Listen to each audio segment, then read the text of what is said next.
President. I come before you as a citizen of Macon and a constituent of Ward 1. Improving the city's image in the eyes of its residents and the eyes of the world around us begins with you. This weekend I had the pleasure of meeting a young woman at Fort Hawkins during their 4th of July celebration.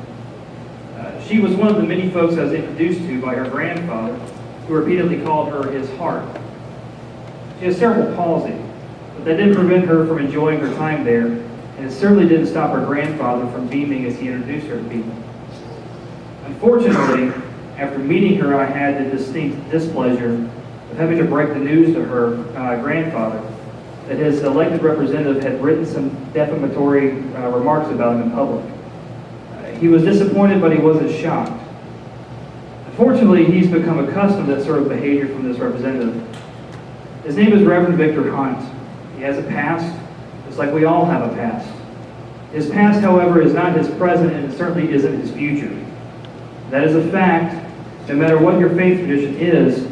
That's a fact, no matter what your faith tradition is. But for those of us who call ourselves Christians, his redemption should be an inspiration. It should not be derided, no matter how bitter the political mood becomes. There's just some things that should matter to us more. I had a similarly unpleasant experience with my longtime friend Yolanda Lattimore. Many of you probably know her. She can be feisty, but she's passionate and she's dedicated to this community, which is a fact that has been evidenced by the large number of things that she's accomplished here. Whether you acknowledge her work to create poetic peace, or to recognize the workshops she's done in our schools and colleges, her role as an entrepreneur and advocate of historic but neglected cemeteries, or the fact that she represents the city of Macon on a National Arts Board for the Knight Foundation, whatever you think of when you think of her, there's no way to view YO as anyone other than someone who cares deeply for the city. She deserves better than to have her name and reputation publicly disgraced. Now, I know this might seem like a political gimmick, a trick for attention, and I guess in some ways it is. But if it's about getting attention, I want to let it be known that I simply feel the need to remind you all and everyone else that these are people. They're good people. They're good people doing great things here. Frankly, without people like this, Macon would have died a long time ago. Ladies and gentlemen of the council, it's time to change the way we go about doing the city's business. We cannot continue to treat each other as enemies. That will be the end of us. We count on this elected body to be leaders of our community, not just in fiscal issues and legal concerns, but to set the tone for how we treat each other. To be respectful, to be civil, courteous. And that doesn't mean that we have to get along with everything everyone says. It doesn't require that we hold hands and sing. But it does mean that we have to remember that we're dealing with human beings. People you represent and serve. Jesus said, "A new commandment I give unto you, that you love each other as I have loved you." The heart of our problems here is as simple and as complex as that. All residents must be cared for equally, given equal opportunities to succeed, and given and receive equal enforcement of their rights. And we have a ways to go before we achieve that lofty goal, but it begins with you. You set the tone and the example, whether you're in a race or not. The one benefit of having so many city council members is that you can develop and enforce a culture of respect.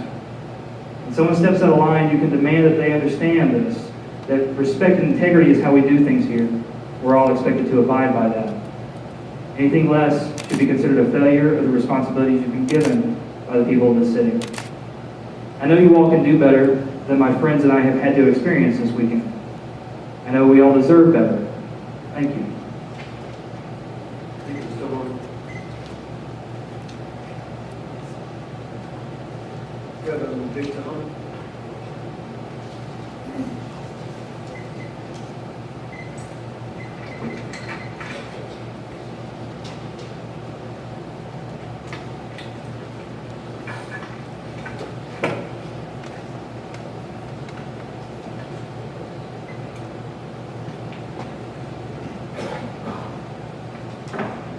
President, Assembly, members of council, fellow citizens, good evening. Good evening. Can you hear me? Good evening. Yeah, we gave. as Chris alluded to a few minutes ago, I have some ethnic concerns as well as civility with a certain member of council. Does anybody know the title of a book about a minister who is behind in child support and is on drugs, working with a slightly emaciated girl with a drug problem, who are both helping Republican candidates against Democratic ones? If you know the title, please share it.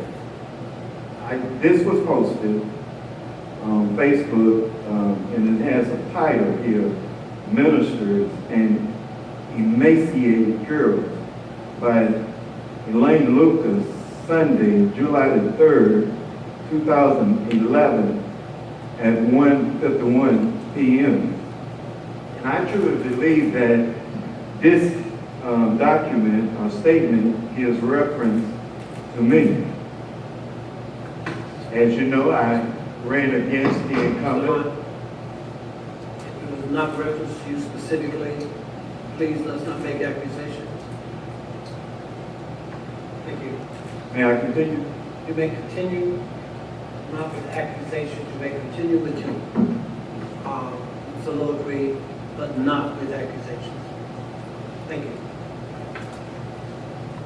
Do anybody know the title of a book? Yes, I do.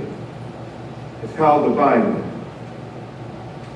And in this book, it talks and speaks against casting stones. That he that is without sin cast the first stone.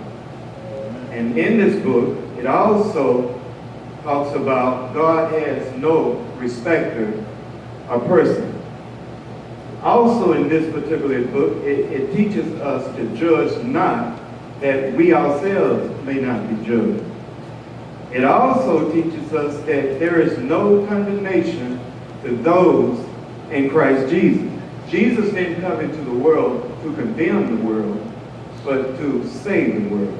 And because Jesus did not come into the world to condemn the world, that gives us no right to condemn anyone ourselves. I take this personally, and it's my intention to file a formal complaint here and with the State Ethnic Committee. Also, I will be consulting with my personal attorney to see if there are any other legal actions that we can pursue. I'm not on drugs. I've been falsely accused of being on drugs. Maybe certain members of council need to be tested for drugs. But here's the thing, I refuse as a minister to stand idly by and do nothing and allow my name and my reputation to be dragged in the mud, to allow my character to be assassinated as well as my reputation. You know, it's comments like these that tarnishes the reputation of the church and ministers and preachers as well. And it's even more disturbing, especially when it comes from someone who professed to be a Christian themselves. Thank you. Thank you, Mr. Hunt. That the last comment addressing council. So that concludes that section of the agenda. We have